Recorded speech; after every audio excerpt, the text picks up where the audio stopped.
시진핑 주석은 2013년 후진타오의 뒤를 이어 중국 최고의 지도자가 되었습니다. 1인 독재와 종신 집권을 위해 반부패 정책을 추진했고 2018년엔 결국 국가주석 임기 철폐 개헌으로 사실상의 종신 집권을 선언했습니다. 이에 따라 마오쩌둥 이후 1인 독재와 개인 우상화를 부활시켰죠. 이후 중국의 사회적 자유화 수준은 급격히 하락하고 퇴보했습니다. 오죽하면 시진핑을 비판하는 인민이나 학자, 명사들은 은밀하게 혹은 실시간으로 체포되거나 납치되고 있습니다.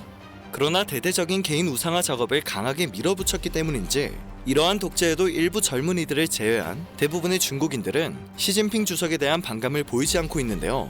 최근 시진핑 주석을 향한 중국인들의 심상치 않은 불만과 원망들이 퍼지고 있다고 합니다. 최근 중국인들 사이에서 암암리에 퍼지고 있는 불만은 시진핑 주석이 위기 사태에 제대로 대응하지 못한다. 시진핑 주석의 고집 때문에 중국이 세계의 적이 됐다라는 내용이라고 합니다. 이런 여론을 감지한 것인지 지난 18일 시진핑 주석은 6월 홍수가 시작된 이후 처음으로 수해 현장을 직접 방문해 민심 달래기를 시작했습니다. 시진핑 주석은 여러분을 만나기 위해 특별히 이곳을 찾았다고 말하며 최전선에서 홍수와 싸우고 있는 모든 동지들에게 진심으로 감사드린다는 발언을 전했습니다. 또한 최근 시진핑 주석은 음식 낭비를 막아야 한다며 먹방까지 규제하는 이례적인 지시를 내린 바 있는데요. 이러한 지시도 결국 민심을 달래기 위한 것이었다는 분석이 나오고 있습니다. 계속 이어지는 폭우로 식자재가 부족해지고 물가가 인상되면 국민들의 불만이 더 커질 수밖에 없기 때문에 이례적인 지시도 민심을 잠재우기 위한 선택이었다는 분석이죠. 시진핑 주석이 국내외적으로 위기 상황에 직면해 있다는 분석은 여러 외신을 통해서도 보도되고 있습니다. 앞서 전해드린 것처럼 세 달째 이어지는 대홍수로 민심이 역대급으로 악화되고 있고 신종 바이러스 감염증에 대한 무책임한 모습과 너무 강경한 외교를 고집하며 각국에서도 반중 정서가 심화되고 있는 상황인데요. 실수와 악수가 반복되자 공산당 내부에서는 시진핑 주석을 향한 불만이 팽배해졌다고 합니다.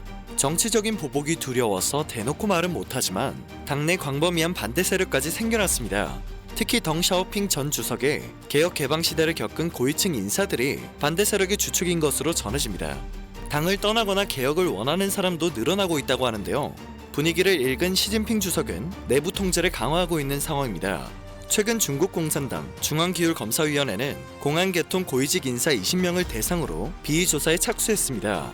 이와 같은 조치는 사상 처음 있는 일인데요. 이 조사로 인해 시진핑 주석을 비판한 유명 인사들은 줄줄이 징계를 받고 있습니다. 가차없이 반대 세력을 견제하는 독재자의 모습입니다. 시진핑 주석은 내년 공산당 창당 100년, 2049년 중화인민공화국 100년, 이 두 가지 100년을 강조해 오며 세계 최강의 국가가 되겠다는 목표를 줄곧 밝혀왔습니다. 당장 내년 공산당 창당 100년을 앞두고 어떤 상당한 성과를 내야 하는데요. 성과의 지표로 삼을 수 있는 경제 상태는 정작 매우 좋지 않은 상황입니다. 때문에 당내에서도 시진핑 노선에 대한 이견 분위기가 나올 수밖에 없는 것으로 보입니다. 중국은 미국과의 무역 전쟁을 사실상 3년을 끌어가고 있는데요.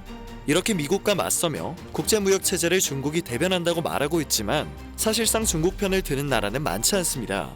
모든 불이익을 중국이 덮어쓰는 것이 아니냐는 우려가 당 내에서도 중국인들 사이에서도 나올 수밖에 없다고 생각합니다.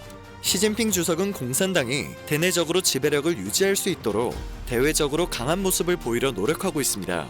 때문에 타국의 이익과 가치, 민감한 부분과 끊임없이 대놓고 충돌하고 있죠. 홍콩 국가보안법, 신장 위구르족 탄압, 대만 문제 등을 두고 서구 국가들의 반발을 불러온 것도 마찬가지입니다. 심지어 남중국해 분쟁에도 개입하며 군비를 증강시켜 긴장을 고조시키고 있는데요. 전문가들은 시진핑 주석이 중국 체제를 재구성하는 방식은 어쩔 수 없는 일이지만 이는 분명히 장기적으로 중국에 큰 손해를 끼칠 것이라고 전망하고 있습니다. 시진핑 주석은 민심을 달래고 내부 단속을 강화하며 현재 자신이 직면한 위기를 모면해 나갈 것으로 보입니다. 중앙당교의 허이팅 부교장은 교직원들에게 시진핑 동지를 핵심으로 정치 신념을 확고히 하라는 지시를 내린 상황입니다. 부교장은 당의 이론과 다른 의견을 발표하거나 정치적 유언비어를 전파하며 당이나 국가의 이미지를 훼손하는 행위는 절대 허용하지 않겠다는 경고까지 전했습니다. 시진핑 주석은 인민해방군 예비군을 지방정부나 인민해방군 통제에 두던 규정을 바꿔 중앙정부와 중앙군사위원회 직속으로 배치한 바 있습니다. 인터넷 검열을 통해 신종 바이러스 감염증 사태에 대응을 비판하는 여론을 침묵시켜가며 정권의 안보를 최우선으로 했죠. 때문에 이례적으로 퍼지고 있는 시진핑 주석에 대한 불만과 원망의 여론도 금세 잠재워지지 않을까 생각됩니다. 시진핑 주석의 독주를 막을 세력은 결국 나타나지 않을까요? 세계 1위 인구수와 세계 4위 면적의 중국을 소나기에 넣으려고 하는 그의 절대 권력이 새삼 무섭게 느껴지기도 하네요. 오늘 전해드릴 소식은 여기까지입니다. 늘 새롭고 유익한 뉴스로 찾아뵙는 로버튜브 되겠습니다.